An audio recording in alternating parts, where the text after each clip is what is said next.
You ask Tiger to solve. This deals with linear equations with one unknown. The final result is y equals 14. Let's solve it step by step. Group all constants on the right side of the equation. Add 16 to both sides. Simplify the arithmetic.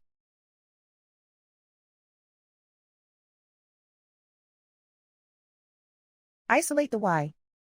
Multiply both sides by 7.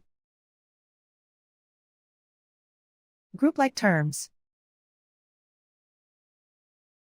Multiply the coefficients. Simplify the fraction. Simplify the arithmetic. And so the final result is y equals 14.